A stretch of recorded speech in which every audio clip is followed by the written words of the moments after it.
Uno de los temas que nosotros siempre abordamos en Ambiente y Medio tiene que ver con los residuos. Y hablando de residuos, siempre tratamos de entender que hay una parte que son los residuos orgánicos y que sirven para el compost. Hace pocas semanas, uno de nuestros cronistas, Tomás, estuvo en el Mercado Central mostrándole a la audiencia la compostera gigante que ellos están implementando con las verduras y las frutas que no se pueden vender o que tienen residuos de agroquímicos. Hoy tengo el placer de estar con una persona que sabe mucho de esto, está en Bariloche, con miedo de que la tormenta nos corte la conexión, pero esperemos que así no sea. Estoy hablando de María Julia Mazzarino y voy a leer exactamente cuál es su título. María Julia Mazzarino es ingeniera agrónoma, docente e investigadora del CONICET y además fue parte integrante del grupo asesor de el trabajo que hicieron en Bariloche con los residuos cloacales. Hola María Julia, gracias por estar con nosotros y por supuesto por estar en Ambiente y Medio. Hola, ¿qué tal? Un placer estar con ustedes. A propósito de la introducción y del valor que nosotros desde la comunicación les damos a los residuos, la primera pregunta que te haría es, ¿cuál es el valor de los residuos orgánicos para el suelo en general? El principal valor es como enmienda, que lo que quiere decir es que está aportando algo al suelo que lo ayuda a mejorarlo. En ese sentido, realmente lo que más es importante, digamos, de un compost o de los residuos orgánicos, es que justamente aportan materia orgánica para los microorganismos.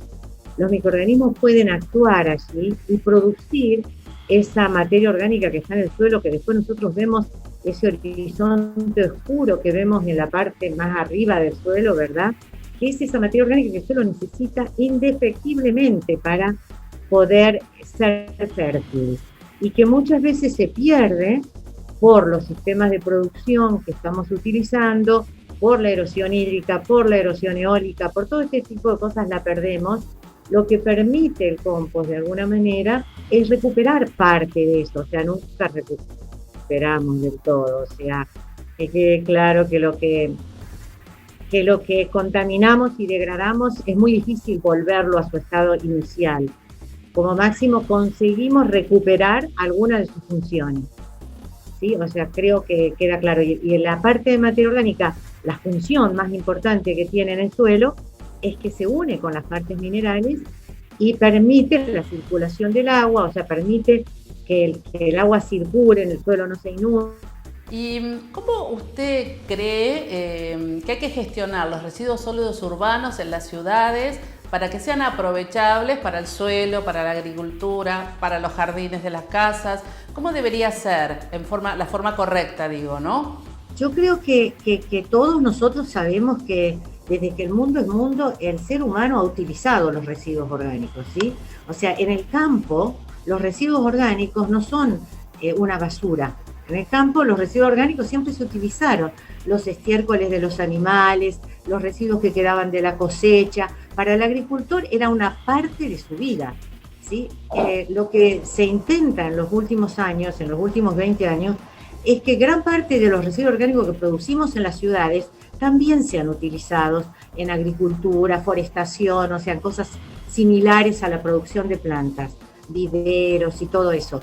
Y entonces, en ese sentido, lo que es fundamental es que el residuo orgánico se separe del resto de la basura, porque si no, es un problema, porque se pone, o sea, una cosa es poner un pedazo de lechuga separado al lado de un pedacito de tomate y otro ponerlo al lado de un pañal de un bebé, adentro de una bolsa. Entonces es fundamental que se separe.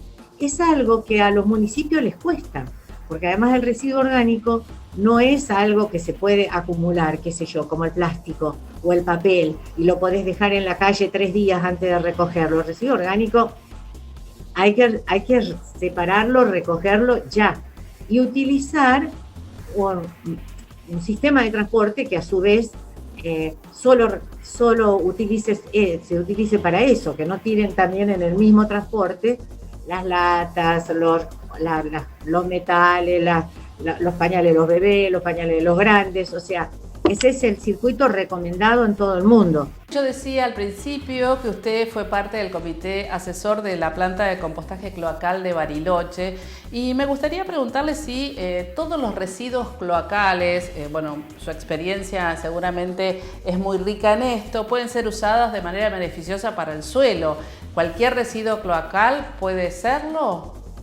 No, como no puede ser todo tipo de residuo, o sea, cuando hablamos del residuo cloacal es lo mismo que cuando hablamos de los estiércoles, por ejemplo, que durante años también se utilizaron directamente aplicados en los campos. Ahora sabemos que los estiércoles avícolas son peligrosísimos por la salmonela, que también hay Clostridium y salmonela en los cerdos, que las vacas criadas en feedlot acumulan cualquier cantidad de estos microorganismos, o sea que los residuos tienen que ser manejados con cuidado, ¿sí? Los líquidos cloacales son, no se puede utilizar cualquiera. O sea, en primer lugar, los líquidos cloacales tienen que ser tratados.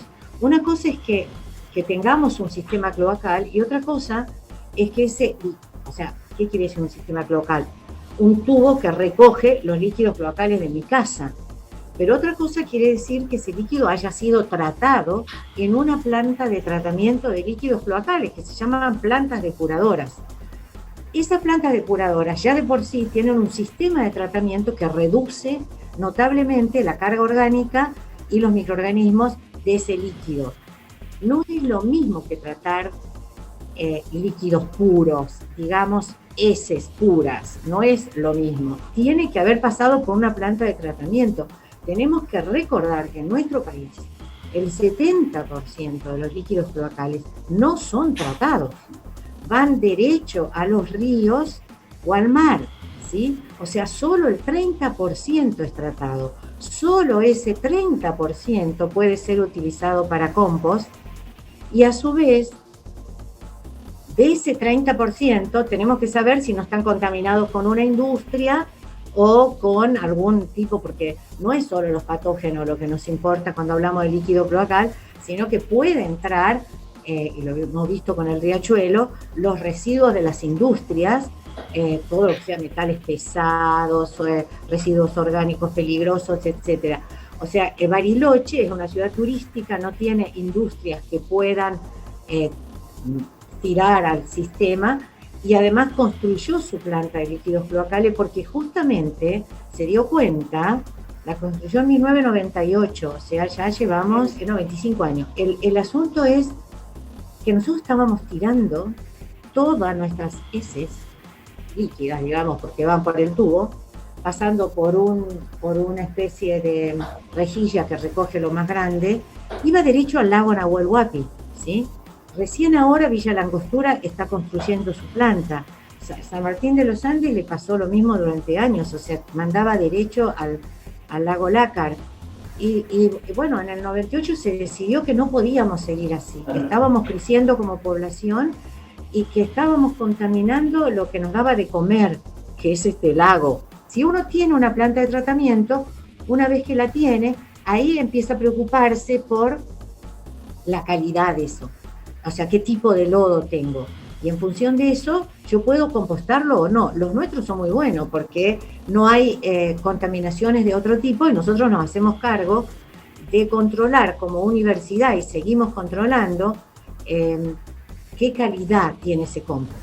O sea, cómo sale respecto a patógenos, pero a su vez cómo sale respecto a nutrientes, en qué tipo de suelo sirve. Muchas gracias, María Julia, y la tormenta nos dejó que podamos hacer la entrevista, que era el gran temor que tenías vos y que también tenía yo. Te agradezco mucho, bueno, y abrigarse, ¿no? Abrigarse con la tormenta que se viene.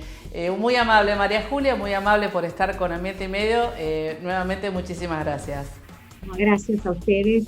Bueno, nos vemos la próxima si quieren. Muchas gracias, María Julia, y nosotros seguimos con más Ambiente y Medio.